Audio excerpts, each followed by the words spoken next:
Hello, my name is Allison Carmen, and welcome to my podcast, 10 Minutes to Less Suffering. And the name of today's podcast is Sometimes It's Really Hard to Let Go. And I've been thinking a lot about this lately, about why we can't let things go. And sometimes we can't let things go because we feel hurt.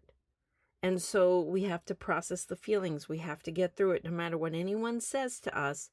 There's a process of feeling pain or hurt. And over time, after we process it, we could start to move forward. But there are other times that even after we've processed some of the pain, sometimes we still have a really hard time letting go. And often this is because we have a belief system about what happened. Maybe we were left, like my situation, maybe we lost a job, we didn't feel like we deserve to, maybe someone hurt our feelings, whatever it is, something happened that feels wrong to us.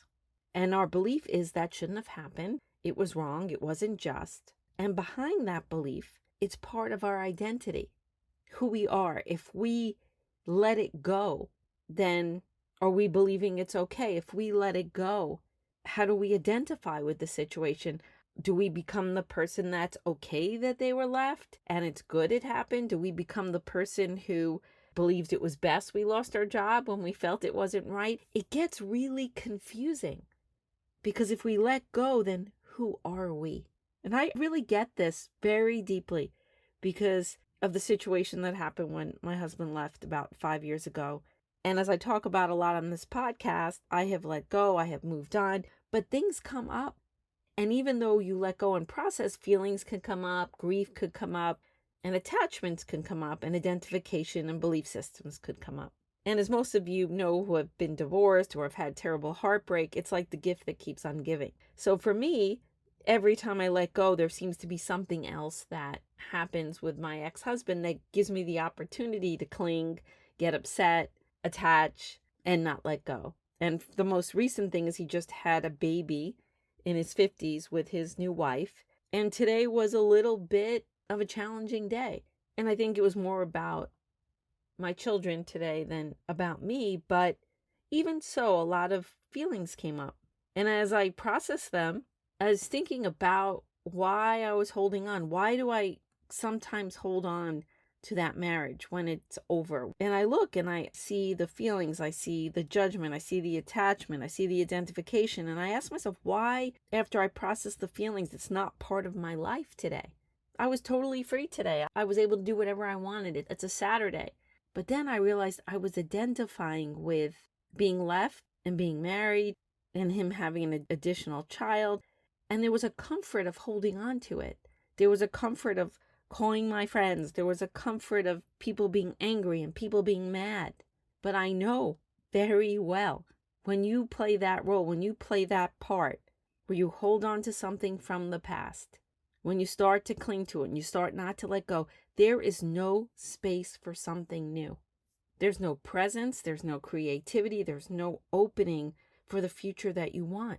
So every time I play that role of the woman that was left, at this point, believe me, when things happen, you have a right to process, a right to be upset. You have a right to be upset your entire life. And I get why it's so hard for people to move on from situations that they think they've been wronged. Again, a job, a relationship, it could be anything. But if we keep playing the role of the person that was wronged, we don't get to live in the role of the person who's living in the right. And when I mean right, I mean in the present, in your authentic self, in the flow, and allowing things to be new and allowing yourself to create something new in your life. And so today I was watching that. It takes a lot to give up a belief and an identification with a life you used to have. It takes a lot to give up everyone coming to you and feeling bad and supporting you. It takes a lot to stand in the moment with no new identity, not knowing what's going to happen, letting go of what was to allow in what is. There's a flow to life. And any time we object to the moment, we are resisting what is, we are creating negativity. And that negativity creates a lack of flow in our lives, a lack of forward movement. But in order to engage in the freedom, engage in the letting go, we have to be willing not to know who we are, not to know where we're going, and just really tap into our heart, into present awareness, into our passions and our desires, and that belief that every moment totally is new. So yes, I felt a little sorry for myself today, but as the day went on, I just kept letting go and letting in, because there's nothing from my past that's going to save me. There's nothing about his life other than my children feeling hurt or not hurt or being okay that there's a connection to. There's no amount of me feeling wronged, of me feeling angry, of me saying things should have been different.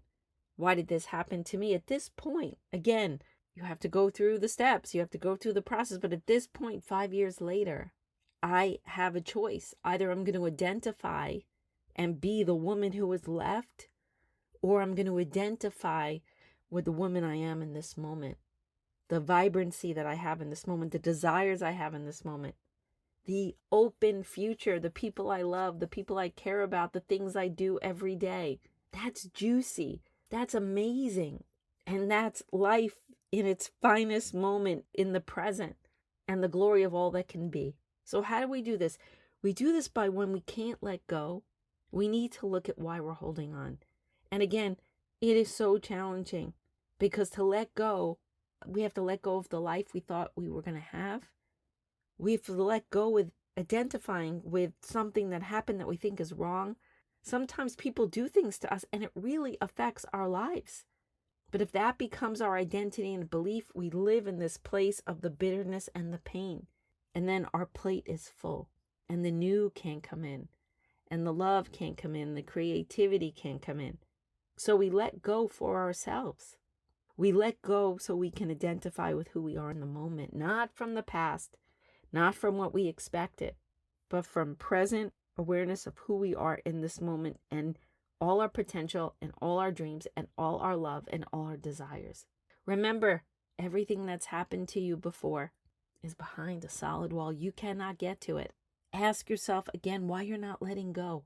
What belief system, what identification of what happened in the past or how you think life should be are you holding on to that's not allowing you to have peace, that's not allowing you to have space, that's not allowing you to flow where life is taking you? I know it could be scary and I know it could be painful, but you don't know the life that's waiting for you. You can't know the future, and because you can't know it, it's filled with hope and possibility. So you have a choice. You can keep identifying with the pain and the hurt and the life you thought you would have, or the job you thought you would keep, the money you used to have, whatever it is. You could identify with that and hold on. But there's a better bet. There's a bet that you can take that has limitless possibilities. There's a bet that you can take that you can love again. You can get a new job again. You can make money again. You can enjoy the moment again. You could laugh again.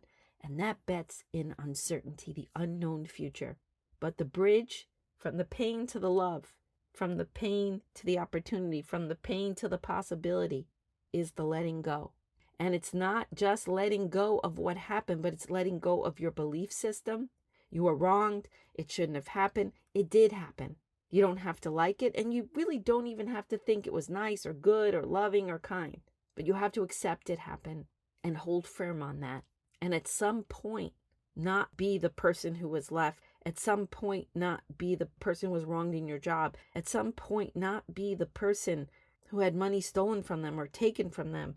Not be that person. Even though that happened to you, it does not have to be your identity. It's something that happened in the outside world. But in this moment, you can identify as abundant, as loving, as open, and you could clear yourself to a place that you could look into the unknown future and believe that you could still have the life that you want, a new life. Every breath is new. Every moment is new. Even though it looks the same, it's not. Really look at what the universe is asking you to let go of, to move on, to let go of, to step into something new. And always remember, maybe the best is yet to come.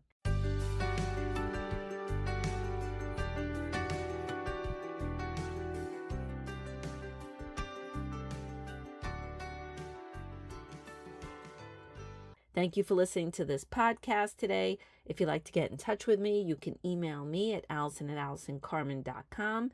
If you'd like to buy my books, The Gift of Maybe or Year Without Men, they're available at all major bookstores and online retailers.